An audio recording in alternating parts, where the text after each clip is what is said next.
My dad chose her over me. Let that sink in for a second. My dad chose her over me.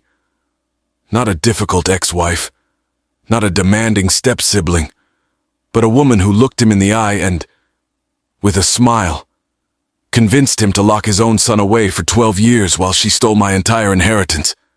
If you've ever had a parent pick someone else's comfort over your survival, drop a comment right now and tell me where you're watching from. I need to know I'm not the only one who had to fight their way back from being a ghost in their own family. I'm Dean Ashford, and for the last 6 weeks, I've been sleeping in a used Ford pickup and earning minimum wage pulling weeds and mowing lawns for the wealthiest people in this city. I'm a groundskeeper for this massive corporate complex downtown, and the irony isn't lost on me. I trim the hedges outside the very building that houses the firm responsible for the $40 million trust my mother left me. The trust my stepmother, Vivian Carmichael, convinced my father I was too insane to touch. Just yesterday, I was standing on a ladder, clipping an overgrown hedge near the executive parking lot, when I looked up, 22 stories up. Through a sheet of reflective glass, I could see the name of the law firm in polished steel letters, Worthington and Company. That name used to be a comfort, a fortress built by my mother, Clara Ashford, to protect me. Now it felt like a cruel joke, a giant tombstone marking the spot where my future died. The sun was hot, but the sweat running down my neck was cold. It wasn't just the heat. It was the sheer, paralyzing anxiety that washes over you when you realize you're cleaning up the trash outside the life that was supposed to be yours. Every time I ran the mower, the vibration in my hands felt like an electric shock, a reminder of the concrete I used to count. The endless quiet of my prison. It was a constant battle to convince myself I wasn't still that terrified kid trapped in the stifling dark. The absolute worst day of my life, the day that set all of this in motion, wasn't the day my mother died. That was simply a tragedy. The real betrayal, the catastrophic failure of fatherhood, happened 6 months later. I was 6 years old, standing in the foyer of our new house, holding a worn-out baseball glove that belonged to my mom. My father, Richard, was kneeling in front of me, his face a mask of weary kindness, while Vivian Carmichael stood behind him, radiating cool composure in a tailored black suit. "Dean," my father said, his voice thick with a grief I now know was just self-pity. "Doctor, Brennan says your mind isn't handling things well. You've been having episodes. Vivian knows what to do. She's going to keep you safe." I didn't understand what an episode was. I just remembered crying a lot and maybe screaming when he tried to take the glove. But I looked past him, at Vivian. Her eyes weren't kind. They were calculating, cold, like the glass of a frozen lake.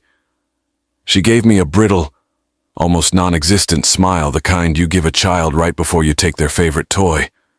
She didn't say, "I'll help you," she said. "Your condition requires quiet, Dean, complete and absolute quiet." That was the last time I saw the main floor of the house for 12 years.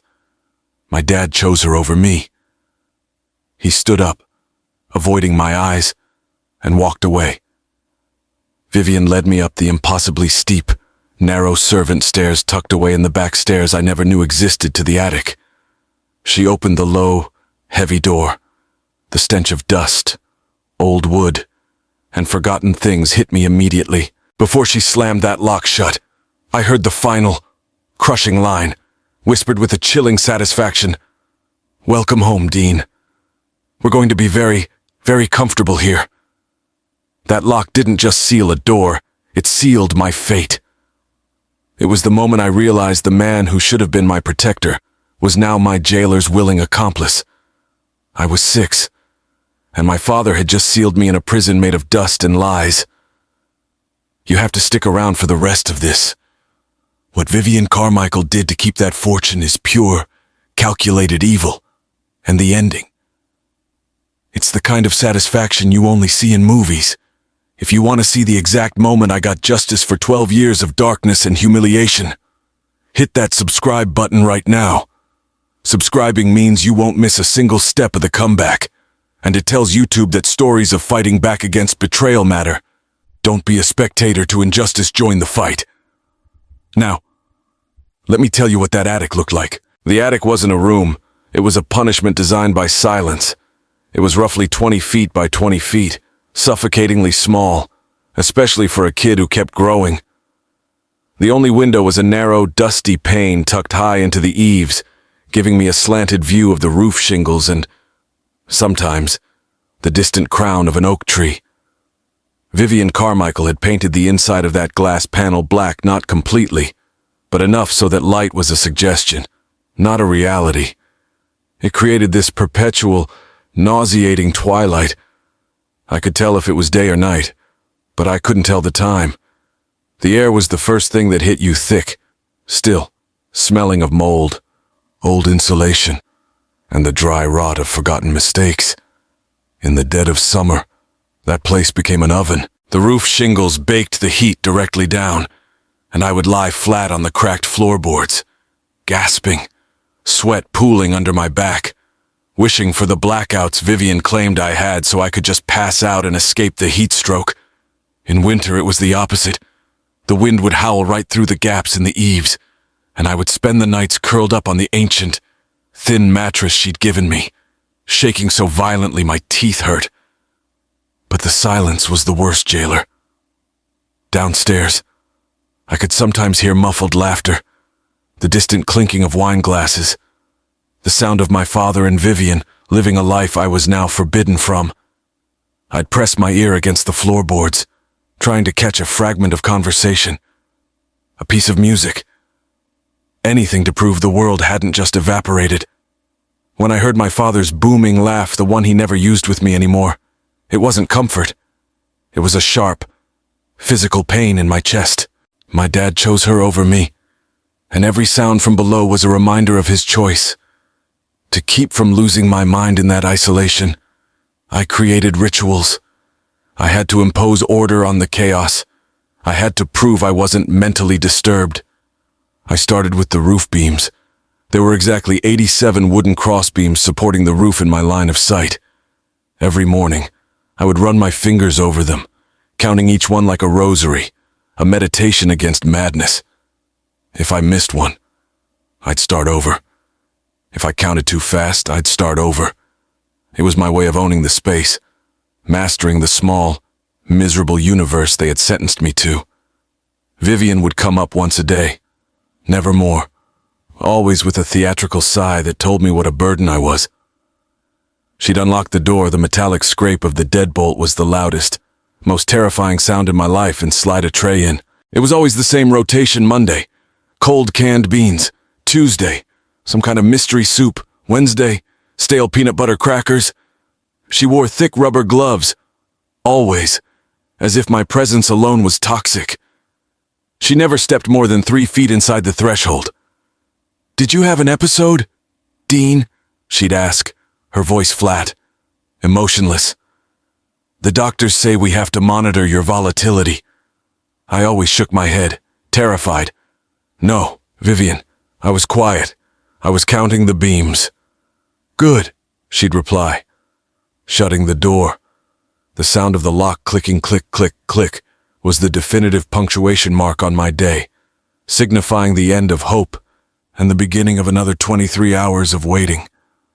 But Vivian made a mistake, a small, seemingly irrelevant mistake that saved my life.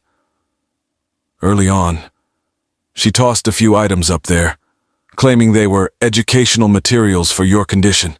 They were my mother's old college textbooks, not dusty history or literature, but dense, complex tomes on financial analysis, investment strategy, and corporate law. My mother, Clara Ashford, had been a financial genius, a self-made woman who didn't trust easily. She built that $40 million trust precisely because she knew life was unpredictable. Those books became my whole world. The attic was dark, but the concepts were brilliant. I couldn't interact with people, but I could interact with balance sheets. I read about market theory, asset allocation, and risk mitigation. I solved the complex derivatives problems in the margins of the pages with a pencil stub I'd found. I wasn't just passing time. I was absorbing the very DNA of my mother's intellect. The math, the logic, the cold, hard facts of finance gave me a framework of sanity the world had denied me. I started to internalize my mother's voice through those books. Control your variables, Dean. Never trust emotion in a transaction. It was a language nobody could take away from me. It was a silent rebellion. While Vivian believed I was decaying mentally, I was secretly training my mind with the tools my brilliant mother had left behind. I was transforming the space of my imprisonment into the ultimate, isolated crash course in wealth management.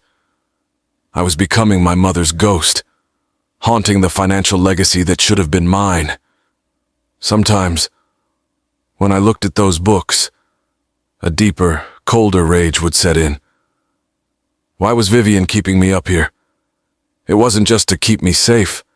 Safe people don't get locked in attics. My mother's legacy was built on protection, and the only thing stopping me from accessing that legacy was the lie about my mental instability. I would listen to the muffled laughter downstairs and calculate, if the trust was indeed $40 million, and a 5% annual distribution was normal, Vivian was stealing at least $2 million a year, $2 million a year, while I counted roof beams and ate cold canned beans in the suffocating heat. The crime wasn't just kidnapping. It was high-stakes financial treason, all sanctioned by the man who should have been my hero. My dad chose her over me, and that choice was now costing me my life and my fortune. But the final, most crucial calculation was still ahead of me. I just had to wait for my 18th birthday. That's when everything was supposed to change. I just didn't know how yet. Survival wasn't just about counting beams or rationing the stale crackers Vivian dropped off. It was a constant, internal negotiation with the lie. I lived in a state of suspended hope, clinging to the belief that if I was good enough, quiet enough, and cured enough, maybe, just maybe, my father would remember me. Vivian knew exactly how to twist that knife. Every few months, she'd throw down an old coloring book or a worn-out baseball magazine, treating it like some grand concession. "Doctor, Brennan says your progress is minimal." "Dean," she'd tell me, her voice always cool, clinical, devoid of human warmth. "But I told him you were quiet this month. You need to focus on being quiet. Then maybe, just maybe, we can talk about seeing your father." That simple mention of seeing my dad was the ultimate lure, the false hope I'd grasp onto. I'd try even harder, doing everything in my power to prove to myself and to the ghost of my father that I was normal. I'd spend hours meticulously solving the complex derivatives problems in my mother's old finance textbooks, treating each correct answer as a proof of my sanity. If I can calculate the future value of a volatile asset, how can I be mentally disturbed? But the internal struggle was brutal, because even as I solved the equations, Vivian's voice was the persistent white noise in my head. "You nearly hurt the gardener last week. Dean, you don't remember, do you? You blacked out. This is why you need to stay here. I'm protecting the world from you." I would apologize profusely for things I couldn't recall, terrified of the violent monster she claimed lived inside me. The monster that only she, my protector, could manage. The Stockholm Syndrome was complete. I thanked my captor for the chain.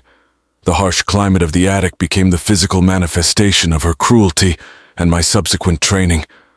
I realized early on that I couldn't fight the heat or the cold. So, I learned to endure them. In the 100-degree summer days, I'd force myself to stay awake, lying perfectly still, trying to control my breathing, turning the agony into a test of mental discipline. It was my version of a stoic warrior's training, an intellectual and physical endurance test. I used the pain to sharpen my focus on my mother's books. The sweat dripping onto the pages was just proof I was earning the knowledge. This self-teaching wasn't just an escape. It was becoming my destiny. I was reading about Clara Ashford's career, seeing her notations, her sharp, aggressive strategies for asset allocation. I learned that she had designed the $40 million trust fund to be almost impenetrable, with multiple layers of legal protection precisely because she didn't trust anyone, including my father, Richard. If she were gone, she was a genius, and the very complex legal and financial walls she erected to protect me were the walls Vivian was now exploiting. Every page I read was a subtle, invisible weapon being forged for my future. I knew, deep down, that the trust was designed to release to me fully upon my 18th birthday. That date, October 15th, became the single, unyielding star I steered my miserable existence toward. It was the deadline for freedom, or, I suspected, the deadline for my final disappearance. Vivian's mood would shift based on how close that date was. In the months leading up to it, she became more tense, her smile tighter, her visits shorter. She started bringing up the idea of a permanent, specialized facility, a place, she hinted, that was much further away and much less comfortable than the attic. "It's for your own good, Dean," she'd say, not meeting my eyes. "The doctors feel this environment is no longer sustainable for your long-term management. We need a clean, total break." A clean break. That chilling phrase wasn't about my health. It was about her legal loophole. I remember watching her through the narrow crack under the door one day. She was downstairs, hosting a large, loud party. I could smell the grilled meat and the expensive wine wafting up through the old floorboards. My father was laughing the loudest. They were celebrating their wealth, their freedom, their perfect life, bought with the money that was supposed to fund my education and my future. And all the while, I was training, enduring, quietly absorbing the principles of high finance that would one day allow me to calculate their total ruin. I didn't know how I would escape, but I knew I was ready. The attic hadn't destroyed me. It had hardened me. The heat, the isolation, the constant mental battle, it was all preparation. I was no longer a terrified 6-year-old. I was a 17-year-old with the intellectual tools of a seasoned financial analyst and the survival instincts of a cornered animal. My entire identity was built on proving Vivian Carmichael wrong. But even with my focus, the suspense of the approaching deadline was nearly unbearable. I was counting down the weeks, then the days, to my 18th birthday. I had a terrifying, gut-deep feeling that this clean break she spoke of wasn't about a better facility. It was about making me disappear for good. And that's when things finally, dramatically, shattered. All that silent suffering, all that quiet training, came down to one single, overheated night when the truth finally screamed through the floorboards. That night, I stopped being the prisoner and started being the hunter. The weeks leading up to my 18th birthday, October 15th, felt like a compressed spring ready to snap. The air in the attic was heavy, not just with dust, but with Vivian's escalating tension. She stopped bringing the stale crackers and started leaving only water and canned soup. Her visits became erratic and shorter, and her eyes were constantly darting around. Paranoid. I knew she was finalizing her clean break. I knew my time was almost up. The false hope I'd clung to for so long, the idea that my father might intervene, that my sanity could be proven, shriveled up and died. I was ready for the worst, but I was also prepared to fight. I'd spent 12 years preparing for this deadline, training my mind with Clara Ashford's finance textbooks. I had the knowledge. I just needed the exit strategy. The night of October 14th, the house was unusually quiet. I lay awake on the thin mattress, listening to the attic timbers creak under the weight of the roof. I remember thinking, this is it. Tomorrow, I either walk out of here, or I disappear forever. My heart was pounding not from fear of myself, but from fear of the unknown destination Vivian had chosen for my permanent removal. Then, around 11:30 p.m., I heard it. Not muffled laughter, but the low, urgent murmur of voices downstairs in Vivian's private study. She thought the floorboards were thick enough, or maybe she just didn't care anymore. I crawled to the ventilation grate near the corner where the floor met the wall, a place I hadn't dared to use in years for fear of being caught. I pressed my ear against the dusty metal. The voices were clearer now. One was Vivian's cold, calculated tone. The other belonged to Victor, a sleazy lawyer I recognized from a blurry photo my father had kept, a man who specialized in asset protection for the very rich. "It has to happen tomorrow night. Victor!" Vivian hissed, her voice tight with suppressed greed. "He turns 18 at midnight. If he's still legally here. Even with the forged medical reports, the trust agreement is murky. Grant Worthington is going to start asking questions." Mr. Grant Worthington. The name resonated instantly. He wasn't just some lawyer. He was the primary executor of my mother's estate, a man Clara Ashford had trusted implicitly. "Relax. Vivian." Victor drawled, sounding bored. "The transfer papers are ready. We commit him to the private clinic in Costa Rica under the name Derek Stone. The death certificate from 12 years ago holds up. The funds keep flowing to you as the trustee of the Clara Ashford Memorial Fund. It's clean. It's perfect." My blood ran colder than the attic in January. Death certificate. Memorial Fund. They thought I was dead. The world thought I was dead. My dad chose her over me, and she sold the world on the lie that his son had perished in the immediate wake of his wife's death. Then came the money shot. The words that cut through 12 years of manufactured fear and replaced it with pure, crystalline rage. "It was worth the risk, Vivian," Victor said, and I heard the clink of ice hitting glass. $40 million, principal protected by Clara's genius. That was smart work, keeping the principal untouched. We've managed to funnel off $2 million a year in management fees and charity distributions without raising an alarm. That $40 million trust is secured. 40 million. The number felt huge, overwhelming, yet also deeply personal. It wasn't just money. It was my mother's final, brilliant defense against the world. And this woman had neutralized it all with a lie. "Yes, and the best part," Vivian scoffed, her voice suddenly dripping with contempt, "is Richard doesn't suspect a thing. He's thrilled I saved him from the burden. And the boy," she chuckled, a dry, cruel sound that scratched at my soul. "He's been so brainwashed he'll probably confirm whatever symptoms we tell him he has." That line, that one, single, brutal line ripped the last thread of false hope from my conscience.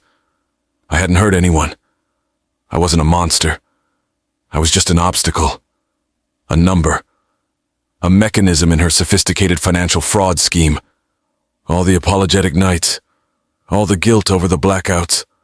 All the tears I cried for the imaginary people I'd hurt, it was all a joke to her. A sign of her victory.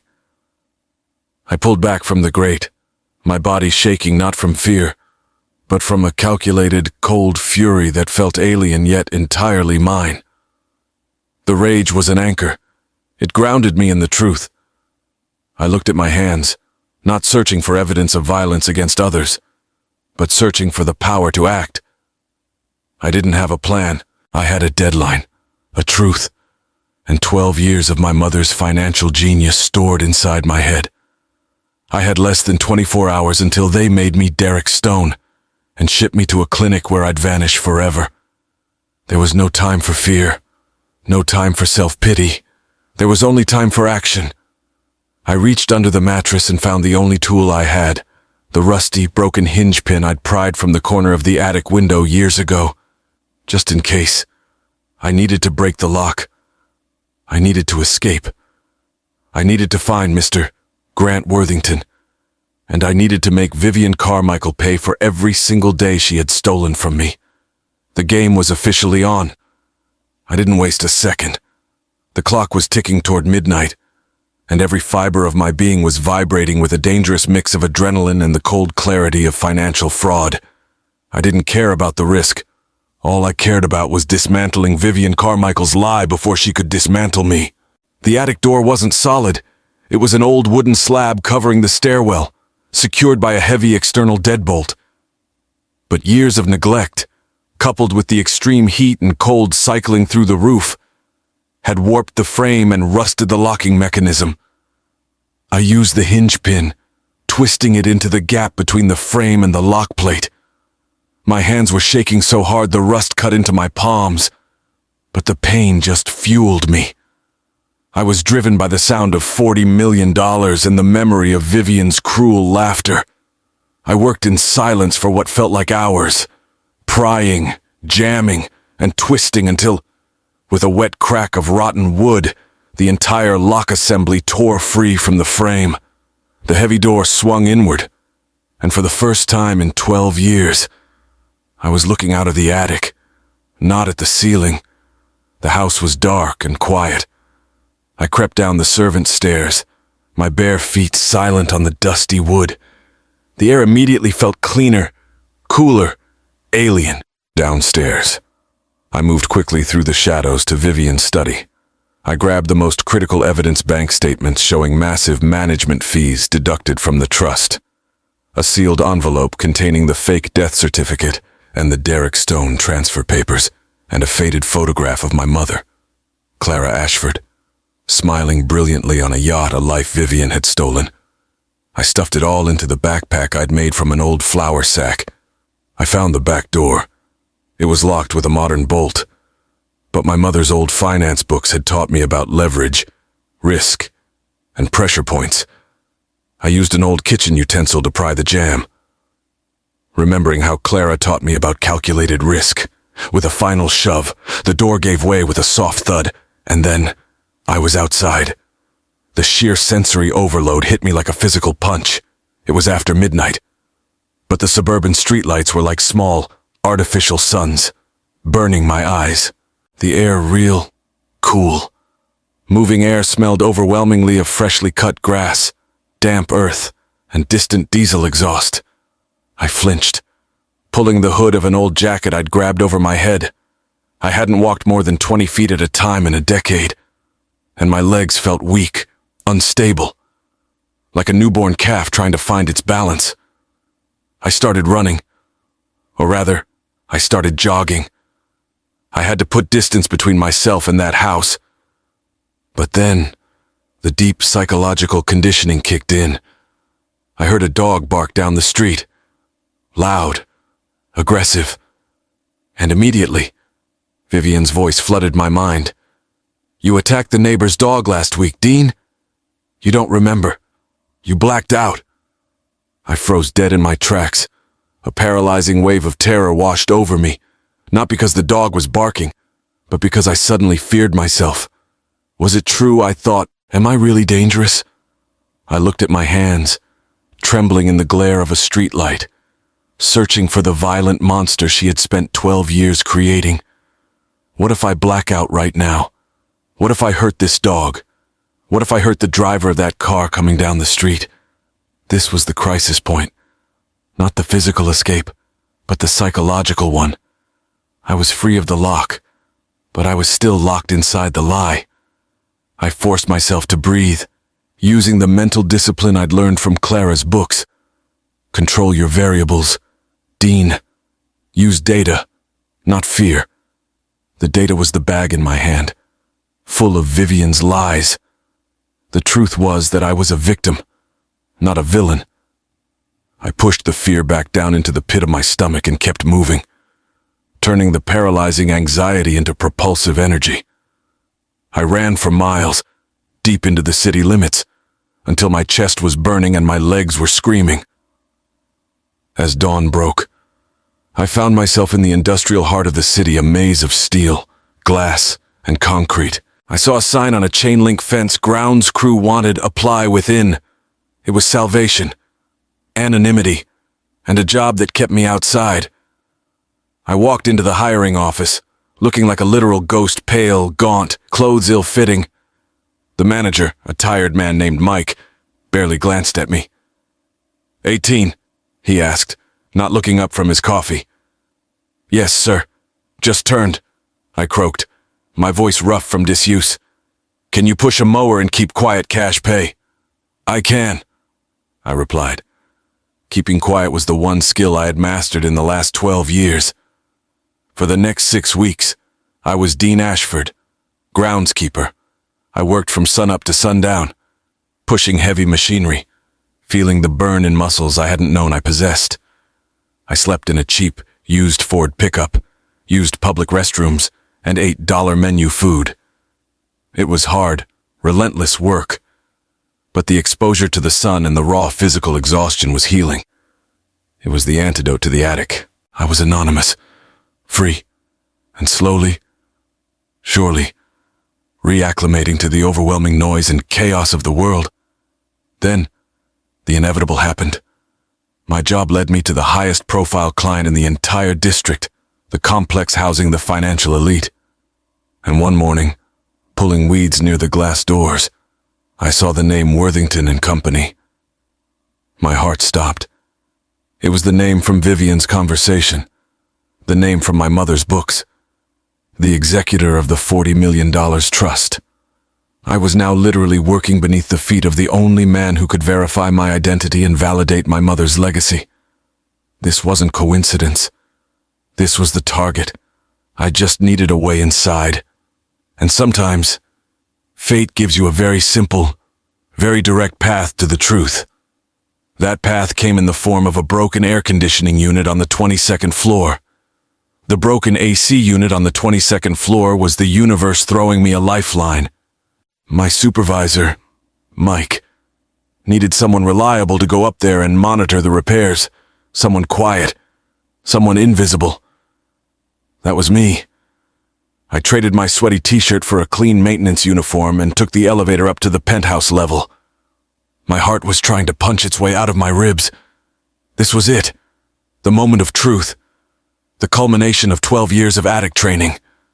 The floor was silent, carpeted in deep blue wool, smelling like money and polished wood. I found the repair crew and started monitoring the temperature readings near the main executive offices.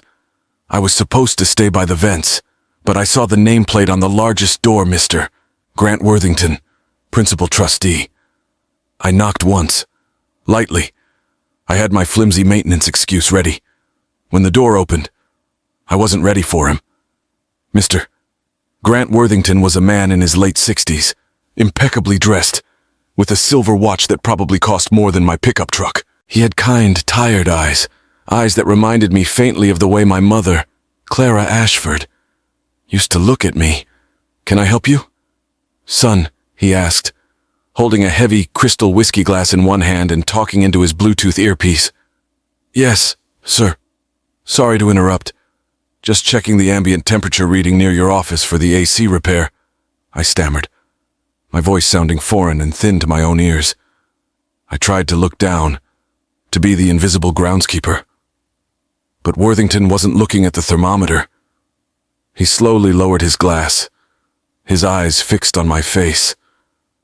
The color drained from his weathered skin, turning his face the precise shade of the thick, white stationery on his desk. His jaw dropped, and the whiskey glass slipped from his hand, shattering on the polished stone floor. The sound was deafening. It was the loudest sound I had heard since I overheard Vivian's cruel laughter through the grate. "No, no, this is not possible," he whispered, his voice cracking with sheer disbelief. He took a hesitant step toward me. "Your eyes, you have Clara's eyes, her exact cheekbones." I felt the blood rush from my head. I was exposed. All my careful anonymity was gone. "Sir, I need to go. I'm just maintenance. Worthington didn't let me move." He grabbed my arm, his grip surprisingly strong. "Clara Ashford was my dearest friend. I set up the trust. You were 6. They told me you died in the immediate aftermath of the crash. They told me you were dead." He was talking about the $40 million. He was talking about the lie. My survival instinct kicked in. I reached into my maintenance backpack and pulled out the manila envelope. They lied. "Mr. "Worthington," I said, my voice gaining strength, fueled by adrenaline and a decade of suppressed fury. "My name is Dean Ashford, and they didn't kill me. They hid me. For 12 years. On the attic of my own house. Here." I slapped the forged death certificate, the Derek Stone transfer papers, and the bank statements detailing Vivian's fraud right onto his pristine mahogany desk. "Here is the proof that Vivian Carmichael has been running a $40 million financial fraud scheme while collecting $2 million a year in charity fees. She was planning to ship me to Costa Rica tonight to disappear permanently." Worthington's shock immediately morphed into a cold, terrifying financial rage. He wasn't just a grieving friend, he was a top-tier fiduciary whose client my mother had been spectacularly betrayed. He snatched the papers, his fingers flying across his phone, bypassing his secretary and hitting direct dials. "Patricia, cancel everything. Now. Then get Detective Hayes on the line, the FBI liaison. Tell him I have absolute, irrefutable proof of massive, interstate financial fraud and kidnapping tied to the Clara Ashford estate. Tell him the victim, the deceased heir, is alive. Tell him to get every agent he has on Vivian Carmichael immediately." The office, which moments ago had been silent and refined, erupted into a command center. Worthington was a whirlwind of controlled fury. He didn't ask if I was okay. He acted, recognizing that every second counted before Vivian realized I was missing. He looked up at me, his eyes softening slightly. "You learned a lot on your own, didn't you? Dean Clara would be proud. You found me." I simply nodded, leaning against the doorframe, exhausted but euphoric. I was no longer the invisible groundskeeper. I was the key witness, the evidence, and the heir. Within 90 minutes, the FBI had secured my testimony. Reviewing the financial papers which, thanks to my mother's stringent protections, were already flagged for potential review by Worthington's firm. The case was federal kidnapping, interstate fraud, conspiracy.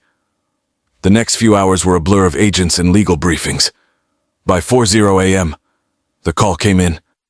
Vivian Carmichael was arrested in her home, standing in the garage, loading suitcases into her car, already packing for her escape to cash in her final chips. They found my father inside. He wasn't running. He was just sitting in the living room, dazed, claiming he didn't know anything about the money, just that Vivian was taking poor Dean to a facility. He was still choosing her lie, even then, but that didn't matter anymore.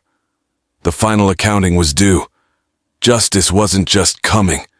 It had already arrived. The game was over, and the only one left standing was the boy they thought they had buried in the attic. The trial was exactly the kind of media circus Vivian Carmichael deserved. The attic boy, they called me. But Mr. Grant Worthington was my shield. He ensured my name was kept out of the worst of the frenzy, focusing the narrative squarely on Vivian's calculated financial treason and kidnapping. She was convicted on every count: fraud, false imprisonment, and conspiracy. The sentence was severe. She'll spend the rest of her life paying for her greed. Victor, the accomplice, got a lighter sentence, but lost his license and his freedom. My father, Richard, was never charged. The prosecution decided he was too deeply manipulated, too cowardly, to be an active participant in the fraud itself. He was merely a willing dupe, but his inaction, his cowardice, was the ultimate form of betrayal. I went to see him once, before he moved away. He sat in his empty, cold living room, destroyed not by justice, but by the financial ruin Vivian had left him in. He finally looked me in the eye, not with love, but with hollow regret. "Dean, I never knew about the money. I just thought she was protecting you. I just wanted peace." I didn't yell. I didn't cry. I'd spent all my rage in that attic. "You didn't want peace, Dad," I told him, the words steady and clinical, like the finance rules my mother taught me. "You wanted convenience. You chose convenience over your son. You chose her lie because it was easier than facing your grief. You signed away my life, and that's a debt the law can't touch. But it's one you'll pay every single morning you wake up alone. That was my closure. I didn't need his apology. I needed his acceptance of the truth. I left him there. He wasn't worth another minute of my time. The true aftermath was the quiet work of rebuilding. Mr. Grant Worthington didn't just hand me the $40 million trust, which, thanks to my mother Clara Ashford's brilliant, rigid investment structure, was actually closer to $48 million after 12 years of growth. He became my mentor, my anchor. He made sure I got the best therapy, helping me dismantle the psychological cage Vivian had built, piece by piece. The fear of the blackouts faded as my therapist confirmed what I already knew. I was never violent. I was only scared. Worthington told me, "Your mother didn't just leave you money, Dean. She left you the mind to protect it." That legacy was everything. I used the intellectual foundation I built on those dusty attic books to launch my real life.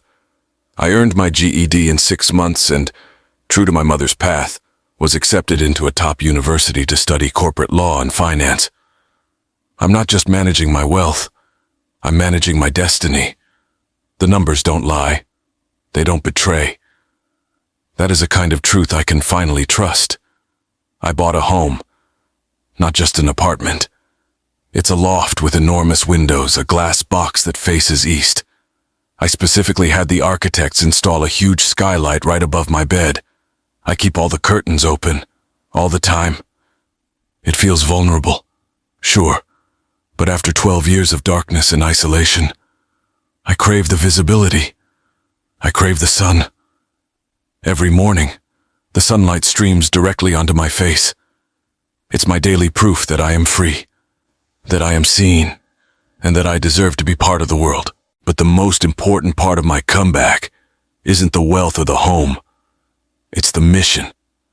I used a percentage of the trust to establish the Clara Ashford Legacy Fund. We focus on financial literacy and legal advocacy for young adults who have been victims of domestic financial abuse or manipulation by guardians. Because if my story taught me anything, it's that the monster isn't the kid who gets locked away. The monster is the person who uses power and money to convince the victim they deserve the cage.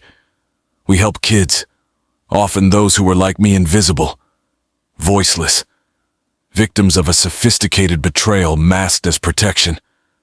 It's my way of turning Vivian's criminal enterprise into my mother's eternal defense. My name is Dean Ashford. I was buried alive for 12 years by a greedy woman and betrayed by my own father. But I survived because of the mental legacy my mother left me, and because I finally found the courage to test the lock. My story isn't unique. Right now, someone is being told their feelings are crazy, their memory is wrong, or their worth is zero, all while a financial clock is ticking. You have to find your own truth, and you have to fight for it. If you heard any part of my story and it resonated, if you've ever had to fight for your sanity, your identity, or your inheritance, I need you to do 2 things right now. First, hit that like button and comment below. Tell me what betrayal you survived. Let's show the algorithms that stories of fierce survival and ultimate justice matter. Second, you absolutely need to subscribe to this channel. We bring you true stories of people who were counted out, silenced, and buried alive, only to claw their way back to build an empire on their own terms. If you want to know how to turn your biggest trauma into your ultimate superpower, you need to be here. Subscribe now, because the next story might save your life. Or just maybe help you unlock your fortune. Thank you for listening.